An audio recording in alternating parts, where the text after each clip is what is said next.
Hari Om, you all. Welcome to the 41st session of OLA, Open Learning for All in IKS.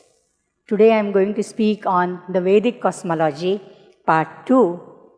We saw Vedic Cosmology Part 1 on Purusha Sukta, and this day we are going to see Hiranyagarbha Sukta and Nasadiya Sukta, two other important suktas. Before I start the session, let me start with a Rigvedic prayer from Hiranyagarbha Sukta.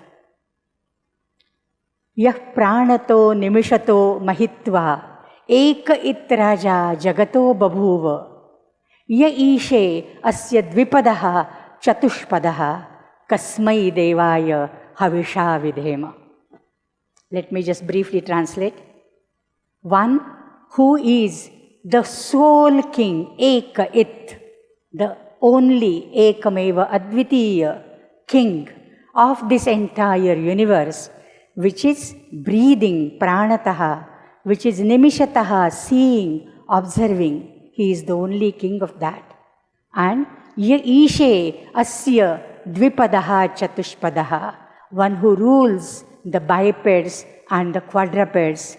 Kasmai devaya havisha vidhema. Let us propitiate that God Ka. Or whom should we propitiate with oblations? So this is the cryptic hymn of Hiranyagarbha Sukta. So this is 41st session. Now I have just given here a gist of Hiranyagarbha Sukta. I don't claim this is a translation because this is not a word-to-word translation. I am just summarizing the 10 richas, the 10 Rigvedic verses into this brief English rendition. There are 10 verses. In the beginning of creation, Hiranyagarbha samavartatagre bhutasya jataha patireka asid. That is how the hymn starts. Hiranyagarbha was born. He was the only being, the sustainer and the nourisher of all the created beings. And yadadhara prithivim utadyamimam kasmai devaya havisha vidhema. He was the one who sustained the heaven and the earth. So to him, the god Ka, we offer with oblations. He is the bestower of self, ya atmada, ya balada. He is the bestower of strength. Gods also obey him, and his shadow is immortality, or at times mrityu, chaya, amritam, mrityuscha, it is said. He is the lord of bipeds and quadrupeds. Gods breathe because of him. He created the mountains.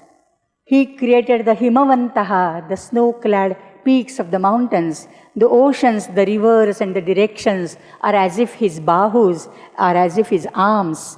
Then he created Yajna, the creative force, and Chandraha Apaha, that is the delightful, charming waters. He is the parent, the protector, the supporter of all. We propitiate him with offering. May he grant us all that we desire. This is in short the gist of the Hiranyagarbha Sukta. Now who is Hiranyagarbha? You may be wondering, what is this Hiranyagarbha? What is the meaning of that? So let us go to the horoscope of the entire universe. What is the horoscope? It is given in the Rigveda. This sukta occurs in the Atharva Veda as well as in Taittiriya Aranyaka. This is a concept of a golden egg, which we find across all the world mythologies. So there is a golden egg which broke apart, and the lower half became the earth, and the upper half, like a canopy, became the sky. So this is similar to the Vishwakarma Sukta, again in the 10th mandala, 1081. Vishwakarma is the Prajapati. Hiranyagarbha is also Prajapati. And sometimes he is called Tvashta, and Tvashta is again a Vishwakarma or a Prajapati. Tvakshatehe vat syat karoti karmanaha. One who does something is Tvashta. Okay? So one who creates is a Tvashta.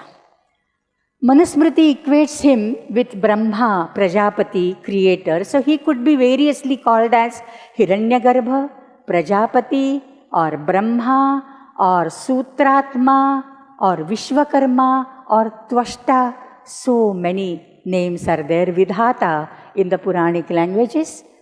So this is from the Vishwakarma Sukta in 1081. This normally we recite, during the Ganesha Puja, after the Mantra Pushpanjali, we recite this. Vishwataschakshurta Vishwato Mukho Vishwato Bahur Vishwataspat Sambahubhyam Damati Sampratatraidyava Bhumi Janayan Devekaha. He is the only God. Dyava Bhumi Janayan. Everywhere it is the same. He is the only God who has created the heaven and the earth. So that is Hiranyagarbha, basically the golden egg. Hiranya is gold, Garbha is embryo or egg. Now Hiranyagarbha, there are various meanings. Hiranya is gold, as we all know. We saw this Nirukti in the class of Nirukta as well. So, and Garbha means a womb, a child, an embryo, a fetus. So this is the Hiranyam Garbhe Yasya Saha. One in whose womb there is Hiranya, that is gold. So he is the god of wealth, god of Hiranya, that is gold. Hiranya being gold, it is shining, right? Whatever is shining, that is Hiranya. Hiranya has to shine. It's a shining metal. We call it yellow metal, shining metal. And on the other side, we say that one shines when he has knowledge. So knowledge is equated with Hiranya. And therefore, the metaphorical meaning of Hiranyagarbha is not just one who is shining, but one who has knowledge as his Atma, as his Svarupa. So he is filled with knowledge. This is the Satchit Ananda Brahma or Satyam Jnanam Anantam Brahma of the Upanishads. So Svarupa, so that is Jnanatmaka Brahma. Now this being is aware of its desire and power to create, and he looks back and he makes a master plan. Now whenever we want to create something, we make a plan, right? And accordingly we execute that. So here also he wants to create the entire universe, the elemental world, the human beings, the quadrupeds, the birds, beasts, animals, rivers, oceans, everything, the sentient and the insentient world. So he has a master plan in his mind. It is said, in the Brahma Sutra Bhashya, Shankaracharya says it in Janmadhyasya Yataha, the second sutra, even a very mundane thing like creating a pot. The potter has to mentally make the design of what sort of pot he is going to create. Is it a narrow-necked pot or a broad-necked pot which is used for storing grains, or something which is used to drink water, right? So he has a mental design, and then he gives the shape to the clump of the soil, right? So that mentally designing thing, that is the master plan which the creator has to do. And for that he has to do a sankalpa. Everything, we start with a sankalpa. We decide, yes, I want to do this. And so we do a sankalpa and let the water go so that the sankalpa would become fructified, would become materialized. So now what is his sankalpa? Saha akamayata. He desired, he willed. What he willed? Ekaha aham. I am the only one here.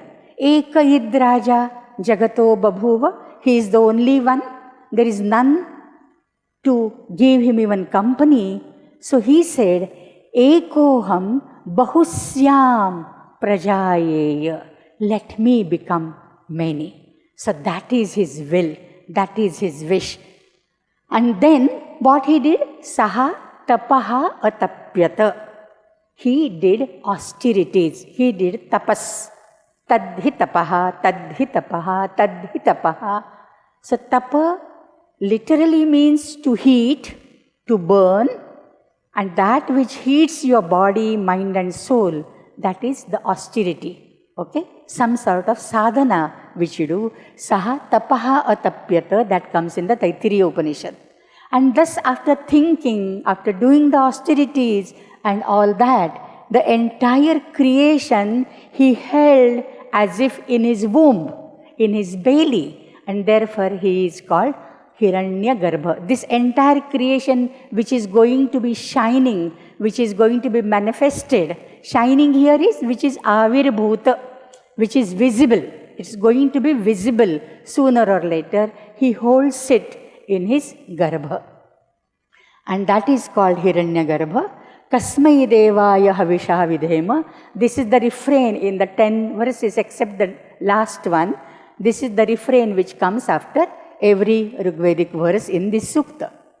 Now one of the richas, the seventh rich in this sukta, it says that Apohayad Brihatihi Garbhamayan Garbham Dadhana Janayanti Ragnim Tato Devanam Samavartata Surekaha Kasmai Devaya Havisha Vidhema.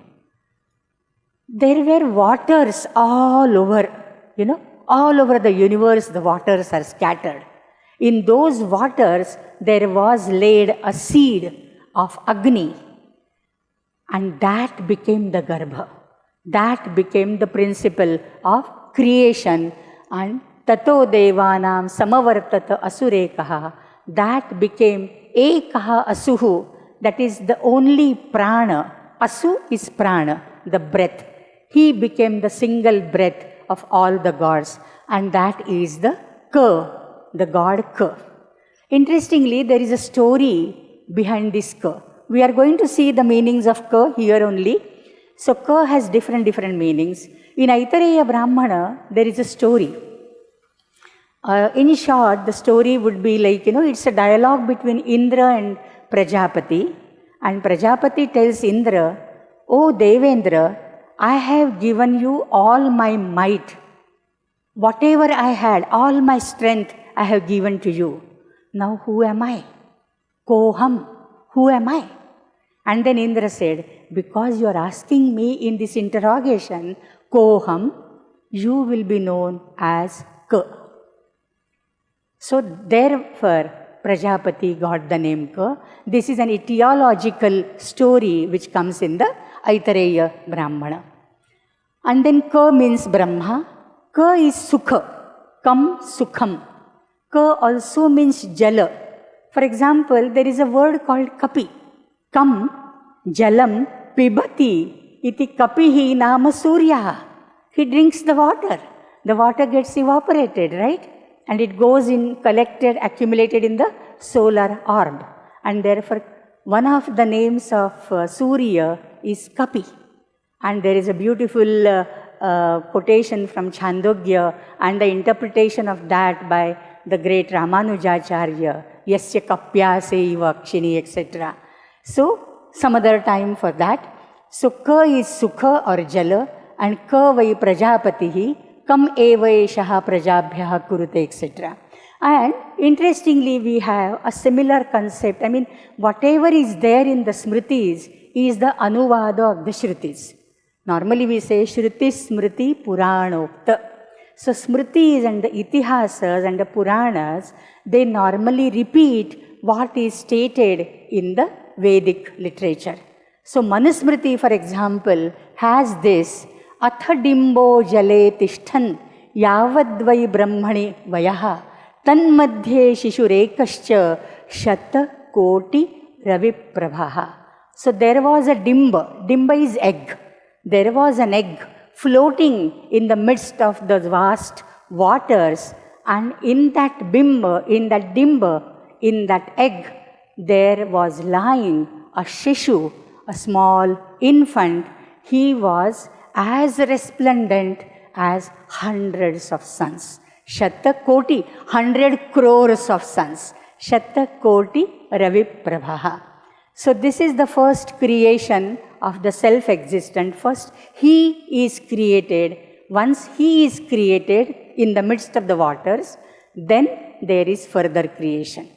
See, 2 points here one has to remember and take note of. First, there is nothing. Nothing means there are only waters spread everywhere. And then there is something which is called Agni. Yaha Agnim Adadhana agnim janayanti hi apaha, right? And then that became the Shishu. So what is important is the water and the fire element, they have to come together for any creation. This we will see in the next sukta, which is Nasadiya Sukta. And for that, to corroborate that, we have a Brahmana Vachana, Agnishomatmakam Vai Jagat. The entire universe is made up of heat and moisture. So once they come together, then the creation starts. Till then, there is no creation. So since Prajapati is said to be shining like gold, like Hiranya, he is equated with sun. There is another twist. Who is Prajapati? Prajapati could be sun because he is shining. And the resplendent body, the luminary body in the sky is the sun. So sun gets equated with Hiranyagarbha. And there are some other suktas in the Rigveda itself that Divo dharta bhuvanasya prajapatihi pishangam drapim pratimunchate kavihi. Pishangam drapim. Pishanga is golden brown. Drapi is an armor. All over the body, this kavihi, this thinker, he wears all over his body a golden brown armor, and every day he comes. Hiranmayam kavacham achadayati prati udayam. Every sunrise, he comes there without fail. Unfailingly, this comes shining, and therefore this shining principle is equated with sun. And there are some other quotations from the Rigveda. Surya Atma Jagatastasthushash in the first mandala. Surya, the sun, verily is the soul of Jagataha, the moving, and Tasthushaha, immoving. The movable and the immovable world. Movables are all the sentient beings like Dvipada and Chatushpada, and immovable could be the mountains, the rivers, and the oceans. Okay? So sage Shaunaka, he also writes in Brihad Devata that sun is the creator of the movable and the immovable, the past and the present, the sentient and the insentient. So he clarifies. Shaunaka's Brihad Devata is basically a paraphrase of the Rigvedic verses in the form of narrations. Okay? And then there is a specific adjective also attached to the sun called Swayam Bhuhu. He is self-born. He doesn't need any other creator. He is self-born, which normally denotes Prajapati. Normally in the Puranas we call Vidhata or Prajapati or Brahma as Swayambhu Brahma, right? So this is also another point of similarity which equates Prajapati with the sun. And this is like we can say that this is transcending from the Adhibhuta to Adhidaiva and then to Adhyatma. See, Adhibhuta, because this is basically the Hiranmaya Anda, something phenomenal structure. From that we go to Adhidaiva, the shining lustrous body in the sky, that is the sun, that is Adhidaiva. And then it comes to Adhyatma, our own shining principle staying within our body, which is Jnanatmaka Brahma. So on all these three levels, we can see the creation happening. So that was regarding the Hiranyagarbha Sukta. Let me quickly go through the Nasadiya Sukta, which is another very important Sukta of the Rigveda. By the way, the Hiranyagarbha Sukta is written by Hiranyagarbha Prajapatyaha, Prajapati's son. And who is the Vishaya? Prajapati, who is indicated by the word Ka. Now there is some grammatical explanation on that, like Kasmai, that Smai of Chaturthi Pratyaya. It is, normally assigned to the Sarvanama, like Sarvasmai, Yasmai, Kasmai, etc. If it is a ending adjective, like Deva, Ka is an a ending noun, it could be Kaya, like Devaya, Krishnaya, Ramaya, Kaya. So why it is Kasmai? So there are some grammatical deliberations going on, but this is a Vedic language and strictly the rules are not applicable to the Vedic language. The Paninian rules are not strictly applicable, and whenever such forms occur, we call them Arsha Rupa. Arsha is Rishi Pranita. So this is by the Rishis, and therefore strictly grammatical rules could not be adhered to in those forms. So, and the Trishtup was the Chanda there. Now when we come to Nasadiya Sukta, this is a Bhava Vritta. Bhava is derived from the root bhu to become. So bhava could mean, any beings, any creation, that is bhava. Bhava could be something which is abstract, which is not yet, contemplated upon. We can't articulate it very correctly. That could be bhava. Okay? And who is the Kavi of this? He is Parameshwaraha, Parameshthi. He is called Parameshthi. Himself, Paramatma. The Vishaya is also like Paramatma. Okay? And the Chandas is Trishtup. Normally I said, Aviditva Rushim Chandam Devatam Viniyoga, etc. Normally we should study every sukta by knowing, by denoting, taking note of who is the Rushi, who is the Devata, and what is the Chanda. Okay? This is the most cryptic. There is another one called Asyavamiya Sukta in the first mandala, 164, but it's a very long sukta, and it's really a puzzle. People are solving it even now, so I'm not delving into that. But this is the most cryptic for the creation hymns. So there are only 7 verses. A free rendition could be something like this. There was neither non-existent, na sadasid, no sadasid. There was nor the existence then. Neither the earth nor the sky.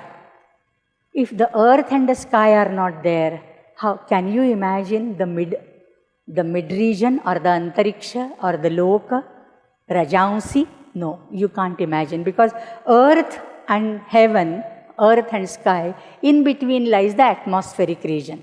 So there is neither earth nor sky. So we can't say there was atmospheric region. Neither night nor day. Neither mortality nor immortality. No mrityurasi, no amritam. No death, no immortality. Only dark, deep, unfathomable waters. Apraketam salilam. Tama asid, tamasa gulhamagre. And then apraketam salilam. And then there emerged one principle, abhu. Abhuhu nama abhavanashilaha. One who is inclined to, or one who is desirous of becoming many.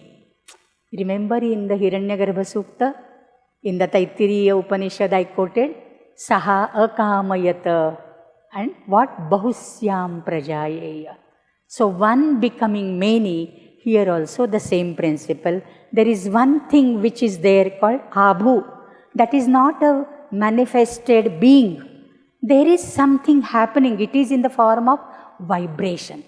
It is in the form of some throbbing. Something there deep within the waters. And that is going to emerge out. So that sort of latent bhava is abhu, abhavanashilatvat. And that breathed, anid avatam svadhayatadekam. There was no air. We just saw there is no earth, there is no sky, there is no mid-region. Where could be the air then? Right? Air is normally, it blows in the mid-region, in the antariksha. But there is no antariksha, and therefore there is no air. But still, anit, that breathe, that abhu, that breathe, that means something is happening there. Some throbbing is happening. That is called spanda, in the Spandakarika of the Kashmir Shaivism and all. So there was no air and it still breathed, and due to its intense tapas, due to its intense tapas, it could breathe. And then arose desire. Then kamaha samavartata.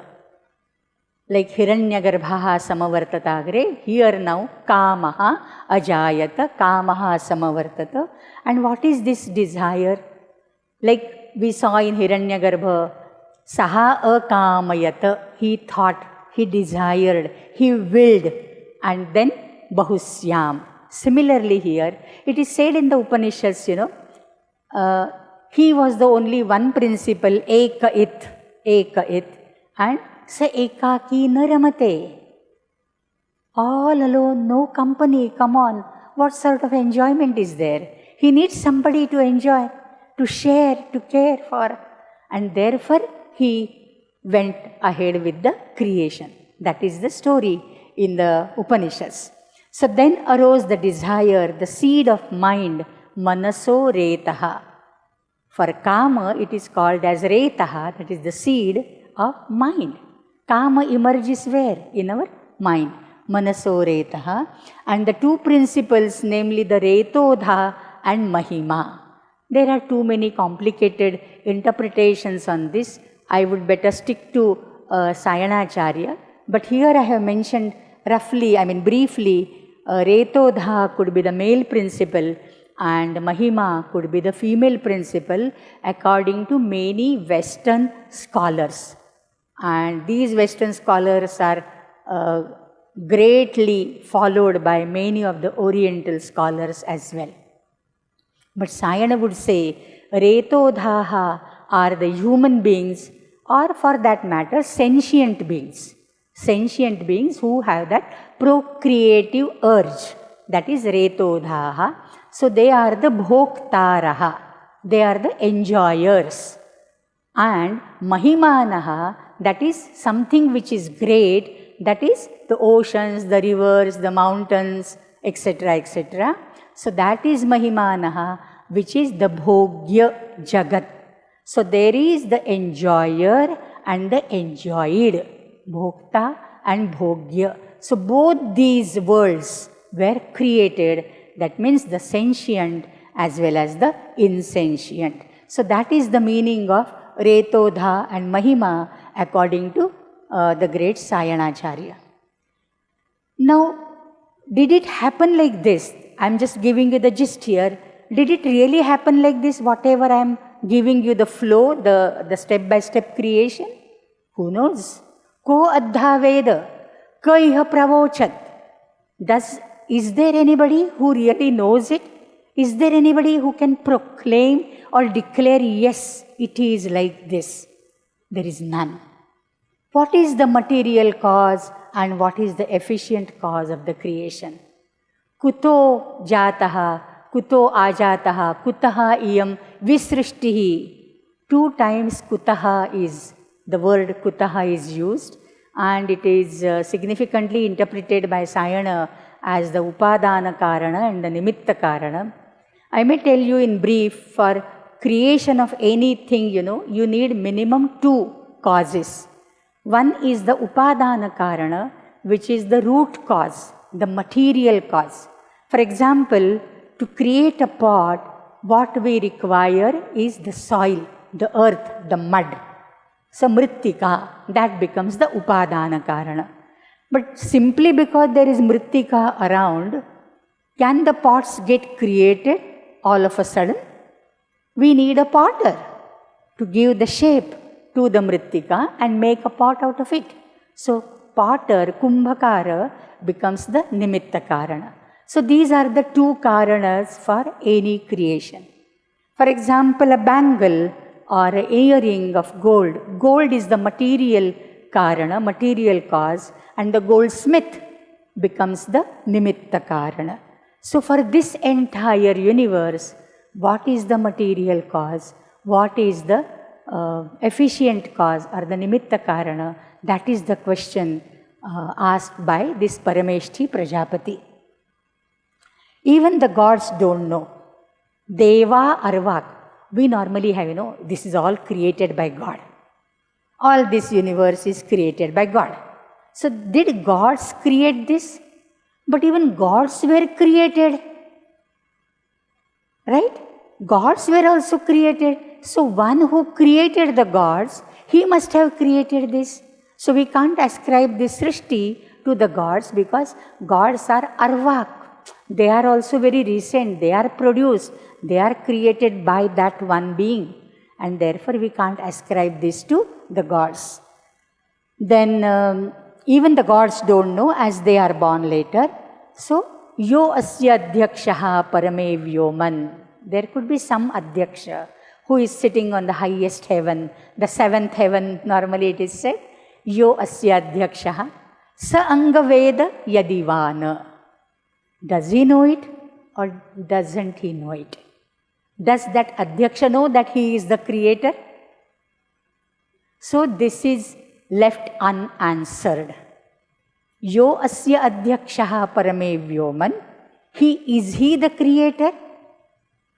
Answer is not given. So a riddle which is unanswered, and that is mystic. But riddles sometimes, every riddle is not answered. And the unanswered riddles and puzzles, they puzzle you more. They are more enigmatic. They create more problems for you, and they motivate the thinkers to think in diverse ways. So this is the puzzling Nasadiya Sukta, and this was the gist. We briefly go to what is the significance of this hymn. So this hymn starts with a natural philosophy, we can say. Evolution from the apparent asat to sat. Na sadasid, no sadasid. That is how the word starts, the ruch starts. And because it starts with the word na sadasid, it is called as Nasadiya. Okay? Normally the suktas, Asyavamiya I was referring to, because that starts with Asyavama, Palita, etc. And therefore it is called Asyavamiya. Hiranyagarbha Sukta, because it starts with the word Hiranyagarbhaha Samavartatagre. Okay? So there was nothing, non-existence. And then you say there is not even the existence. Na sadasid, no sadasid. But then there is stated, oh, there is some Abhu principle coming up. And that breathed where there was no air. That means apparently from the non-existent, existent is being created. But isn't it contradictory? It is contradictory. Nasato vidyate bhavaha, na bhavo vidyate sataha. As Bhagavad Gita says, na asataha vidyate bhavaha. Whatever is non-existent, non-real, can't be existing. And whatever is existing can't never become non-real. It has to be a reality. So Sat is always the real thing because it exists, and Asat is unreal because it is non-existent. That is what we are learning in philosophy. And here it is said, from Asat, the Sat is apparently taking place, and therefore I say, absolute non-existence can't create existence, and therefore it is apparent. Another interpretation of this Asat and Sat would be, Asat is invisible and Sat is visible. So something, before it becomes visible or manifested in front of everybody, it is invisible for certain time, for certain people, right? So that stage, when we don't know a thing, it is Asat. And when we know it, it becomes Sat. It is as simple as that. So if we interpret it in this manner, it is invisible first and then it became visible. So every creation is latent. It is dormant. It is there, but we don't see it. Just because we don't see it, we can't say it doesn't exist. Am I right? So that is the reasoning behind this. So three distinct phases of creation are, this sukta, only 7 ruchas, but there are 3 distinct phases of creation, and we can divide the ruchas into the 3 baskets. So the first basket is first, second and third verse, and that gives you, there is darkness, tamasit, tamasa guldhamagre. The darkness was enveloped with more darkness. So pitch darkness, we call it, pitch darkness, okay? You are standing in the pitch dark room. You can't see your own self. You can't see your own self. That sort of darkness.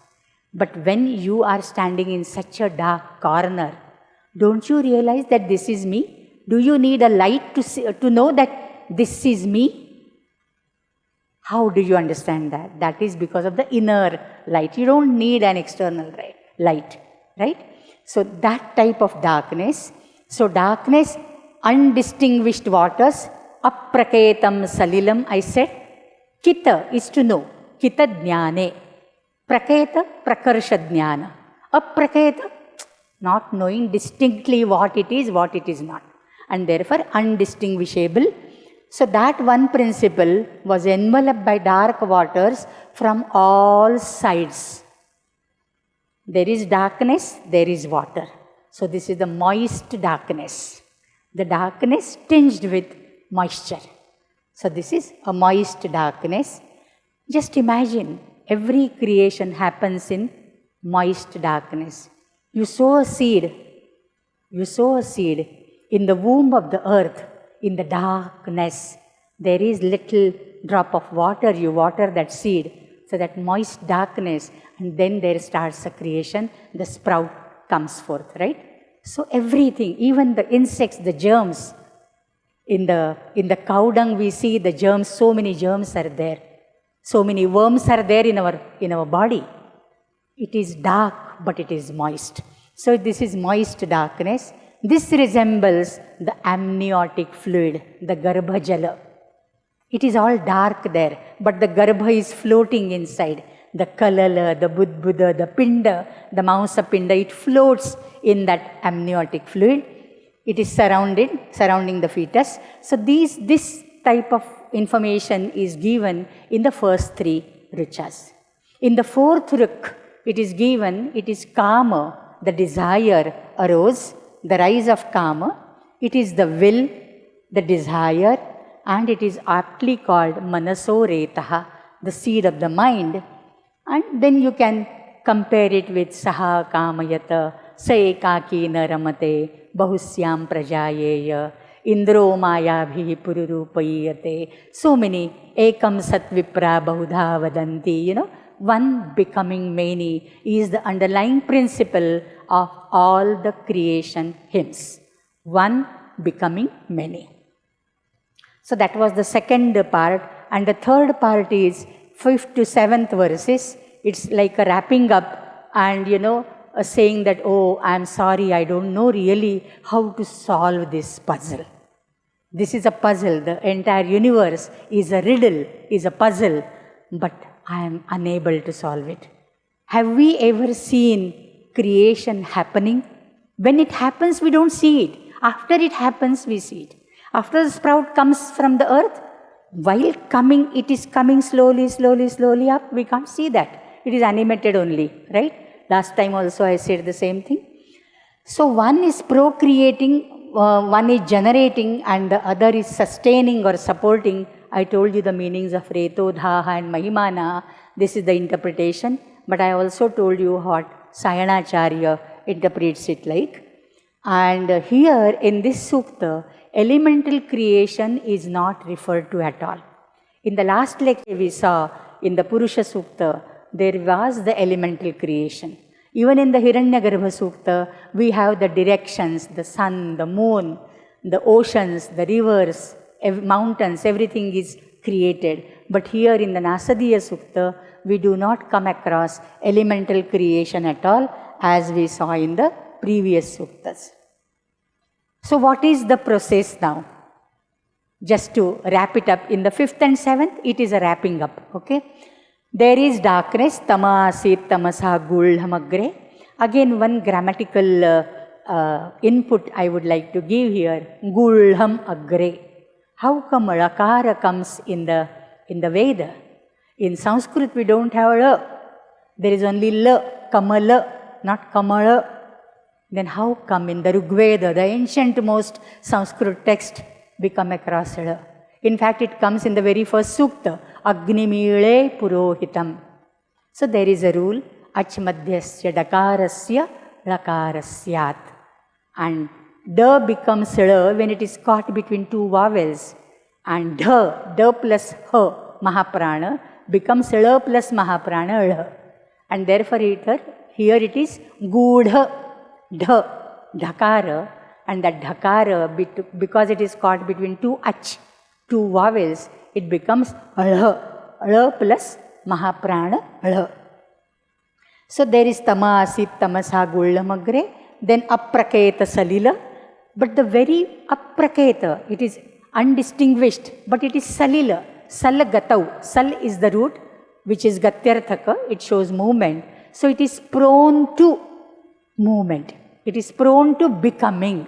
Now it is steady, but it will soon turn into something prone to movement. So there is vibration within, not known outwardly.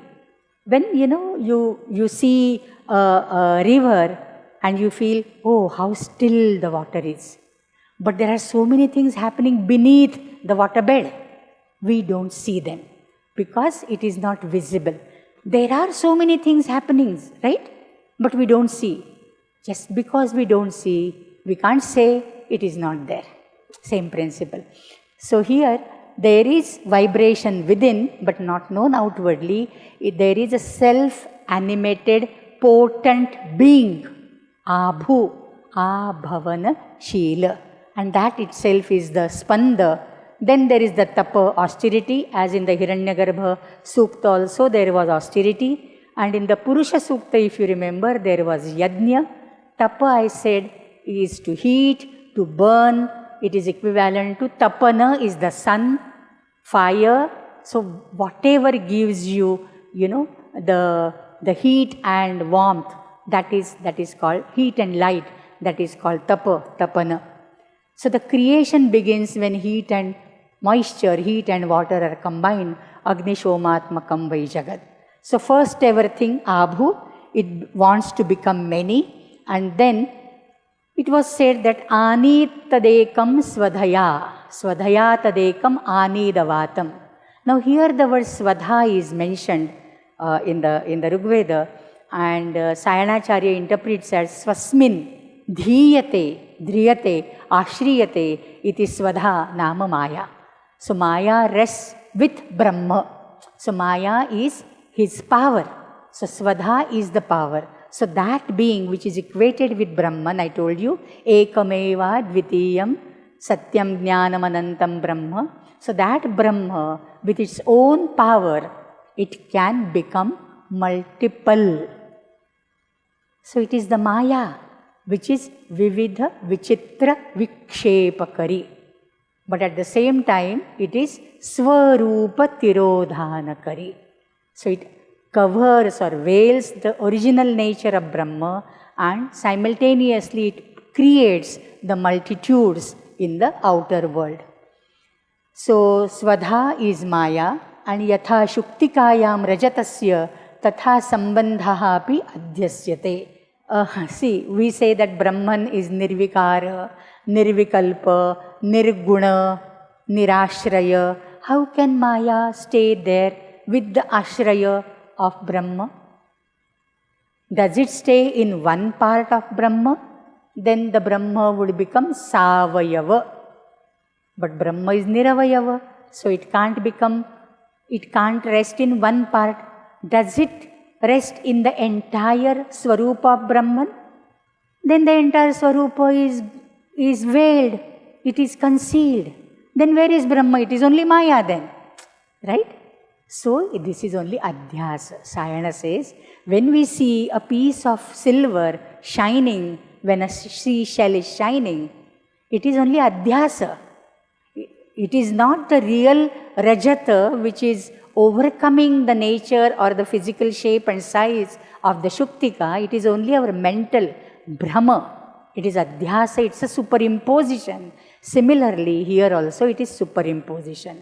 In fact, the external world doesn't have the reality because it is ever changing. That which is susceptible to change, that which is subject to change, that which is vikari cannot be called reality.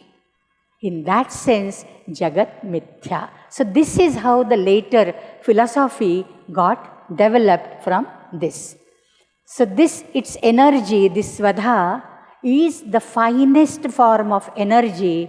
For the Sankhyas, they call it Prakriti. Okay, Sankhyas are the Astika Darshana, they are the believers in the Vedas, and therefore this Svadha they would mean as Prakriti, which is, which is dormant when it is Layatmika. When the Trigunas are in equilibrium, there is no creation. And that is, but the creation is latent, it is dormant there. Once the vibration starts and there is an imbalance, immediately Prakriti Characharam Jagat Sute. Right? So that is the finest form, the energy.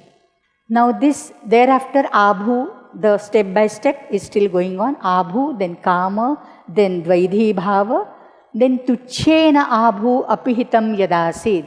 That Abhu, that chaotic darkness was pierced. There was chaotic darkness, the dark moisture, etc. we saw. And that could be pierced. That means there was some scope of piercing it and bringing it, unfold that. So, asididam tamo bhutam apradnyata lakshanam apratarkyam anirdeshyam prasuptamiva sarvataha. Whatever is given in the Vedas, the Smritis give it in a, what you can say, intelligible manner. It's an accessible. This is a more easy verse to understand than the Rigvedic Richa. So this is the logic presented by the seer. And when he say, even the gods don't know, then what to talk about you and me? This is the Kaimuti Kanyaya, Kimuta. If even the great people, the great gods don't know how this creation happened, what can we do, the mortal beings? We can't really decipher or decode this mystery. That is what the seer wants to say. And yo asya adhyakshaha parame vyoman so anga veda yadivana veda. So it's a mystical deliberation without coming to any conclusion or decisiveness. So this is like ekam sadvipra bahudha vadanti and Upanishadic tattva. Then Nasadiya Sukta is a philosophical hymn. It is a Sadeva Somya idamagrahasid ekam dvitiyam. That is what we say. I happened to read one book called Nasadiya Sukta, by the name Nasadiya Sukta, written by Dr. V.K. Rajwade, Vaijanath Kashinath Rajwade. And that I found in Mumbai University, such a fat book.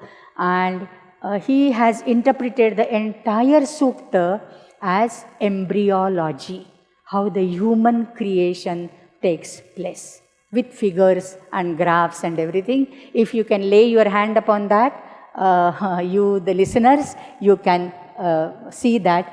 What I mean to say is there are multiple interpretations of this sukta. When the meaning is not clear, right, everybody tries to derive his own stipulated meaning thereby. So I would have my own meaning, Sayanacharya would have his own meaning, some Western scholar would have his own meaning. So there are some weird interpretations also given of this. Rajwade's interpretation is based on embryology. We will see one more, and that is Dashavada Rahasya. And there is a book by Dr. V.S. Agrawala, Vasudev Sharan Agrawala, and Madhusudan Ojha. They refer to, I mean, these are the people who are trained into the, what you can say, the Dayananda or Arya Samaja cult. And they believe in, this sukta gives you 10 different theories of interpretation. Only 7 verses. And they give you 10 different views or perspectives to interpret Sadasadvada, Rajovada, Vyomavada, because these are the words which are used in the Richas. Okay? Paravaravada, Avaranavada, Ambhovada, because, and then there are, like various quotations given to supplement and endorse this vada. Then Amrita Mrityu Vada, because we saw Chaya Amritam, etc. Then Ahoratra Vada, Deva Vada, and Brahma Vada. Sayanacharya, being a ritualist and a philosopher par excellence, he interprets it in the manner of Upanishadic philosophy. So this is now coming to the end of it, because we need to have few more minutes for the question answers if there are any. So this is very mystic in nature, and language is also very enigmatic. And who knows whence it was created? Not skeptical. Now, like in Kasmai Devaya Havisha Vidhema, I saw 2 suktas today, right? I wanted to deliver on 2 suktas. The first, Kasmai Devaya Havisha Vidhema, it could be an interrogation. To which God? To whom should we offer? To whom should we propitiate with offerings? And the same has an answer hidden in it, Kasmai Devaya. It is to the Deva, the God who is called Ka, that is Prajapati, that we have to propitiate with our offerings. Similarly here, most skeptical but curious to know. Now, it is always, it's a human nature, no? Like I said in last lecture, Koham Kastvam Kuta Ayataha. There is an eternal quest, eternal question to know, curiosity to know. And there is somebody who is anxious to tell you what it is. So that curiosity to know and anxiety to tell, when they come together, then the riddle gets solved. Here there is nobody who is anxious to tell you what is the answer. And so this remains unresolved. Kuta ajata kutayam visrishtihi. So this is a permanent riddle to solve and resolve, which we call resolve. Solve and resolve in our own ways. But this definitely is the source of the later Vedic mythology, where we have the only one, Ekameva Dvitiya Brahma. So with that, I think this is what I relied upon, and you can make use of this Rigveda with Sayana Bhashya and the English translation by Ralph Griffith and H.H. Wilson, the Hymns of Creation by V.S. Agrawala, and Nasadiya Sukta by Vaika Rajwade.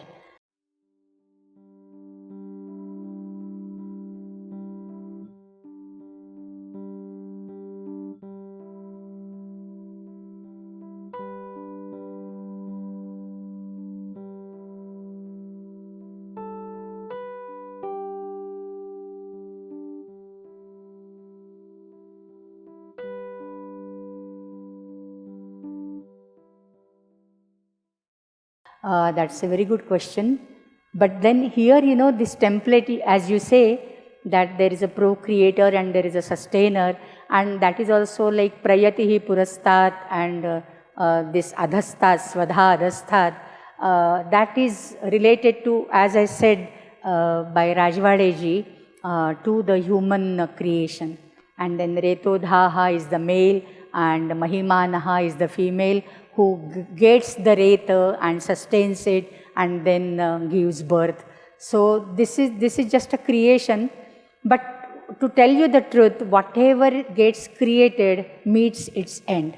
So the destroyer is latent, it is hidden in the creation itself. The later Trinity is quite late origin, so we really can't trace it back to the Veda, I'm afraid. Especially in the Rudra's hymns of the Yajurveda, or in the Yajurveda where Rudra is the most important deity, we can find some like ferocious and like destroying aspect of Rudra, which is a prototype of Puranic Shiva. But apart from that, we don't have it. Why do 2 different suktas treat creation differently in Rigveda? Lakshmi. See, there is no answer. People think in different manners. These are all the thoughts of the rishis. No 2 people can think alike. How creation took place, no 2 people can think alike. So this is all their deliberations, so their thoughts, and they are different, and therefore the thoughts are different. And in fact, it is not only these 2. Purusha Sukta was different. There is Vishwakarma, which is different. There is Daksha Sukta, which is different. There is Asyavamiya, which is different. There is Vak Sukta, Vagambrune Sukta, where Vak, the language, she speaks, Aham Rashtri Sangamani Vasunam, I am the creator. I created Rudra, I created him, I created that, So there are different people, they think differently, and therefore there are so many creators. Ultimately, it is one becoming many, that is the underlying principle. Okay?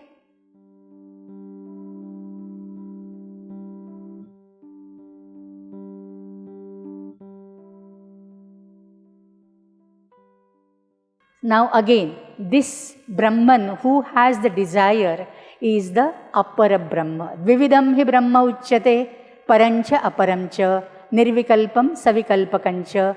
So one who creates is the our Brahma, not the Para Brahma. And that Brahma is called Hiranyagarbha or Prajapati or Sutratma, right? So that Kama rests in the Apara Brahma.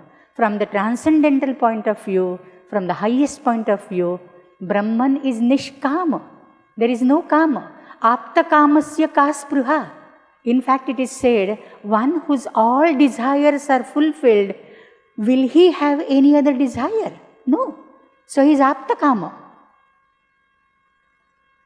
Leela ji, I think the conception and embryology gives a platform to understand the theory behind the creation. It's the way of the Almighty, that may be the reason it is said, yeah, Garbhadhanam is divine. Yes, thank you so much, Leela ji. Garbhadhanam is divine, and therefore Garbhadhana is regarded as the first samskara. From Garbhadhana onwards, we have the Shodasha Samskaras, which we recently saw in the Grihya Sutra lecture, right? Garbhadhana, Pumsavana, Simantonnayana. So, thank you, Leela ji, for this. So, with this, let me close. This is all Purna. So, Purnat Purnam, okay? Let us have the same mantra. Om Purnamadah Purnamidam Purnat Purnamudachyate Purnasya Purnamadaya Purnameva Vashishyate. Om Shanti Shanti Shanti. Harihi Om Shri Gurubhyo Namaha. Harihi Om.